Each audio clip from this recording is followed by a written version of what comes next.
2 Tawarikh pasal 13. Raja Abia. Dalam tahun ke-18 zaman Raja Yerobeam, menjadi rajalah Abia atas Yehuda. 3 tahun lamanya ia memerintah di Yerusalem. Nama ibunya ialah Mikhaya, anak Uriel dari Gibea. Dan ada perang antara Abia dan Yerobeam. Abia memulai perang dengan pasukan pahlawan-pahlawan perang yang jumlahnya 400.000 orang pilihan, sedangkan Yerobeam mengatur barisan perangnya melawan dia dengan 800.000 orang pilihan, pahlawan-pahlawan yang gagah perkasa. Lalu Abia berdiri di atas gunung Zemaraim, yang termasuk pegunungan Efraim, dan berkata, "Dengarlah kepadaku, Yerobeam dan seluruh Israel. Tidakkah kamu tahu bahwa Tuhan Allah Israel telah memberikan kuasa kerajaan atas Israel kepada Daud dan anak-anaknya untuk selama-lamanya dengan suatu perjanjian garam. Tetapi Yerobeam bin Nebat, hamba Salomo bin Daud, telah bangkit memberontak melawan tuannya. Petualang orang-orang Dursila berhimpun padanya. Mereka terlalu kuat bagi Rehabeam bin Salomo, yang masih muda dan belum teguh hati, dan yang tidak dapat mempertahankan diri terhadap mereka. Tentu kamu menyangka bahwa kamu dapat mempertahankan diri terhadap kerajaan Tuhan yang dipegang keturunan Daud, karena jumlah kamu besar, dan karena pada kamu ada anak lembu emas yang dibuat Yerobeam untuk kamu menjadi Allah. Bukankah kamu telah menyingkirkan imam-imam Tuhan, anak-anak Harun itu, dan orang-orang Lewi, lalu mengangkat imam-imam menurut kebiasaan bangsa-bangsa negeri-negeri lain, sehingga setiap orang yang datang untuk ditahbiskan dengan seekor lembu jantan muda dan 7 ekor domba jantan dijadikan imam, dan 7 imam untuk sesuatu yang bukan Allah. Tetapi kami ini, Tuhanlah Allah kami, dan kami tidak meninggalkannya. Dan anak-anak Harunlah yang melayani Tuhan sebagai imam, sedang orang Lewi menunaikan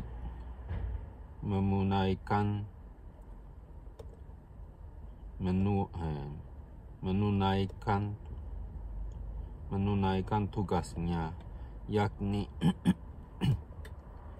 setiap pagi dan setiap petang mereka membakar bagi Tuhan korban bakaran dan ukupan dari wangi-wangian, menyusun roti sajian di atas meja yang tahir, dan mengatur kandil emas dengan pelita-pelitanya untuk dinyalakan setiap petang, karena kamilah yang memelihara kewajiban kami terhadap Tuhan Allah kami, tetapi kamulah yang meninggalkannya.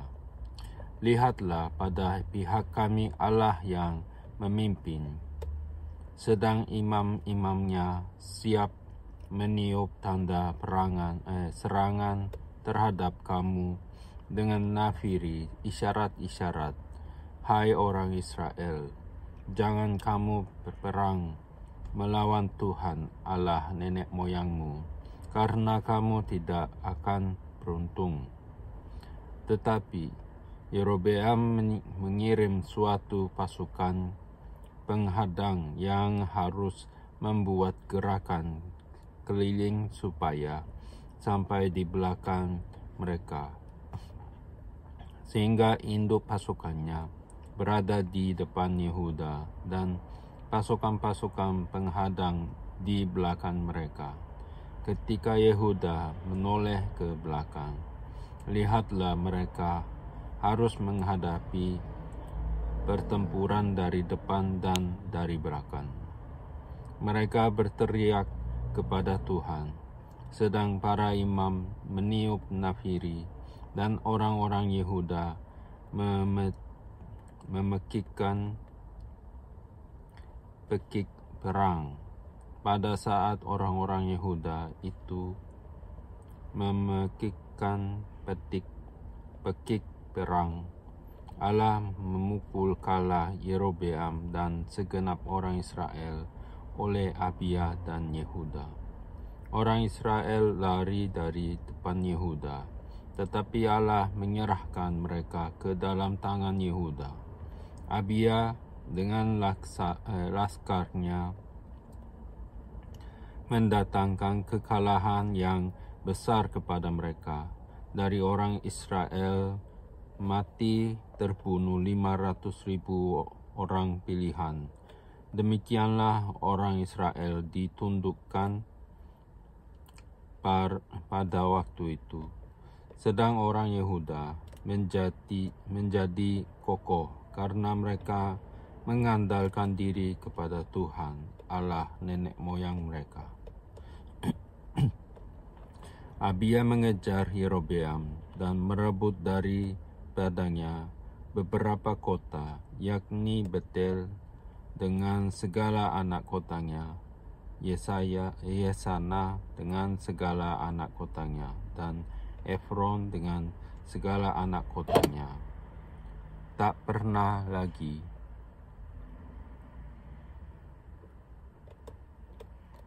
Yerobeam mendapat kekuatan di zaman Abia. Tuhan memukul dia sehingga ia mati. Abia menunjukkan dirinya kuat.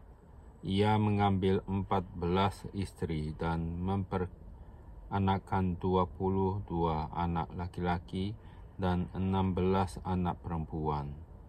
Selebihnya dari riwayat Abia, langkah-langkahnya dan titah-titahnya tertulis dalam kitab sejarah Nabi Ido. Pasal 14. Kemudian Abia mendapat perhentian dan bersama-sama dengan nenek moyangnya, dan ia dikuburkan di kota Daud. Maka Asa anaknya menjadi raja menggantikan dia. Pada zaman pemerintahannya negeri itu aman selama 10 tahun. Raja Asa, kemenangan atas Zera. Asa melakukan apa yang baik dan yang benar di mata Tuhan Allahnya. Ia menjauhkan mesbah-mesbah asing dan bukit-bukit pengorbanan, memecahkan tugu-tugu berhala, dan menghancurkan tiang-tiang berhala.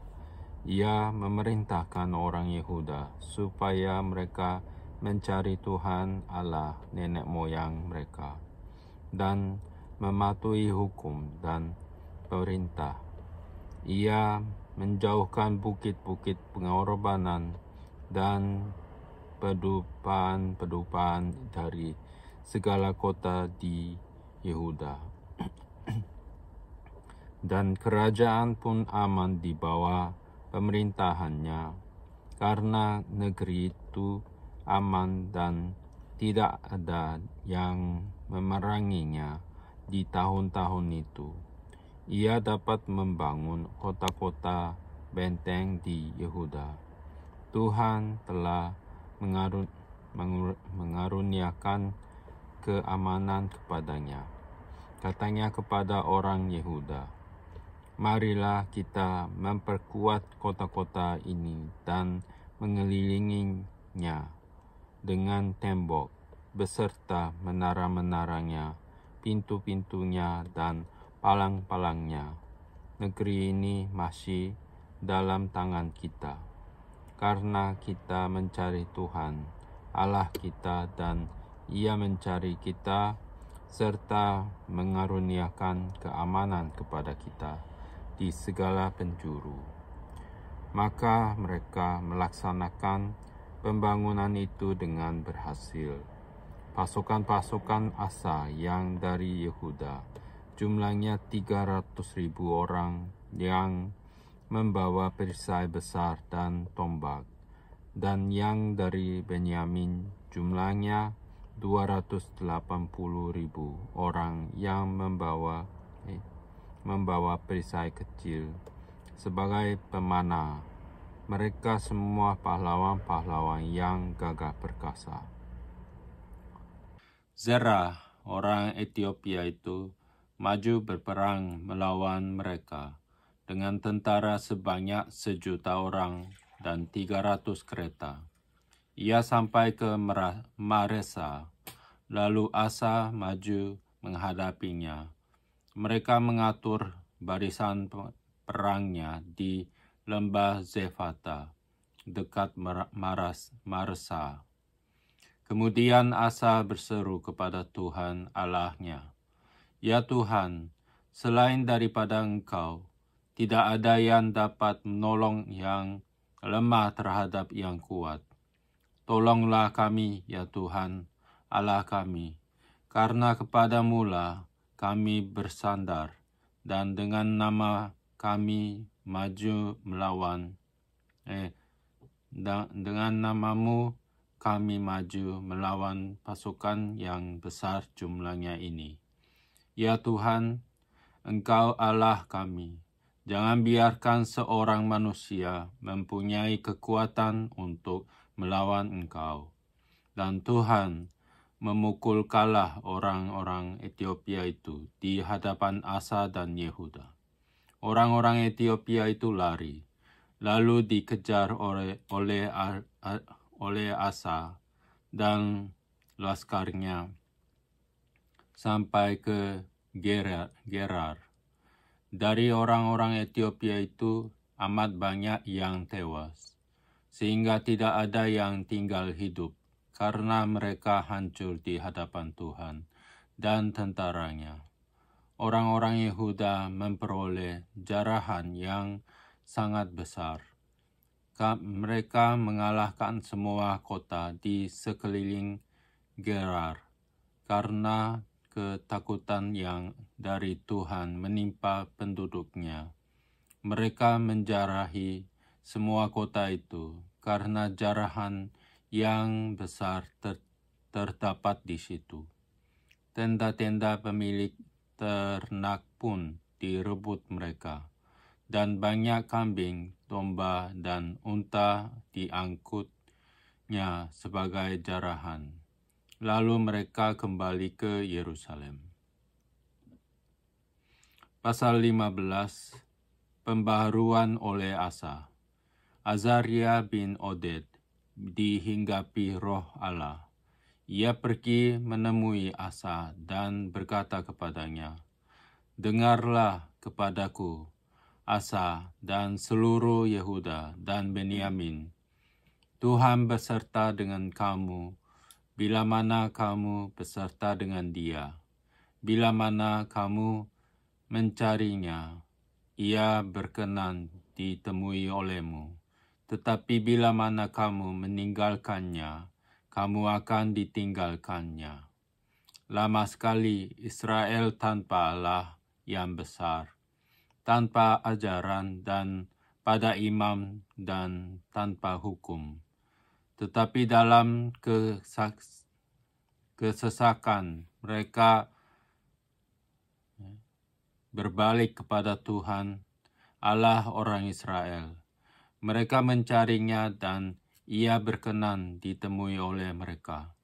Pada zaman itu tidak dapat orang pergi dan pulang dengan selamat, karena terdapat kekacauan yang besar di antara segenap penduduk daerah-daerah.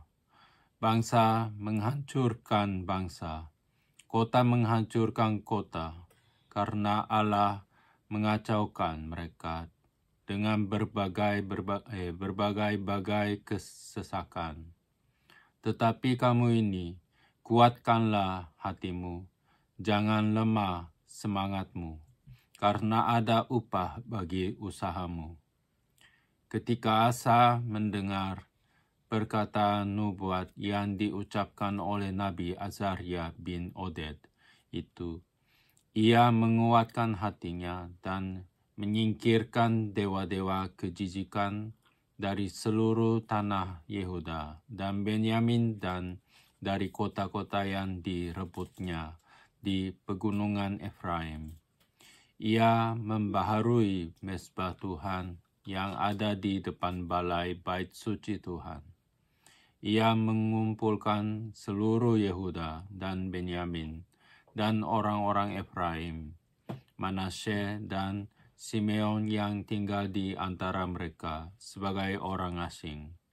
Sebab dari Israel banyak yang menyeberang memihak kepadanya ketika mereka melihat bahwa Tuhan Allahnya beserta dengan dia. Mereka berkumpul di Yerusalem pada bulan ketiga, tahun ke-15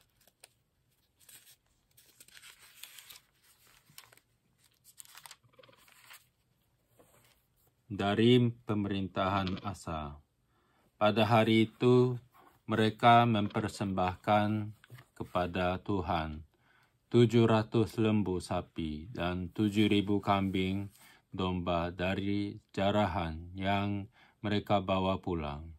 Mereka mengadakan perjanjian untuk mencari Tuhan, Allah nenek moyang mereka, dengan segenap hati dan jiwa. Setiap orang, baik anak-anak atau orang dewasa, baik laki-laki atau perempuan, yang tidak mencari Tuhan, Allah Israel, harus dihukum mati. Mereka bersumpah setia kepada Tuhan dengan suara yang nyaring, dengan sorak-sorai dan dengan tiupan nafiri dan sangkakala. Seluruh Yehuda bersukaria atas sumpah itu, karena dengan segenap hati mereka bersumpah setia dan dengan kehendak yang bulat mereka mencari Tuhan. Tuhan berkenan ditemui oleh mereka dan mengaruniakan keamanan kepada mereka di segala penjuru. Bahkan Raja Asa memecat Maakah, neneknya, dari pangkat ibu suri, karena neneknya itu membuat patung Asyera yang keji.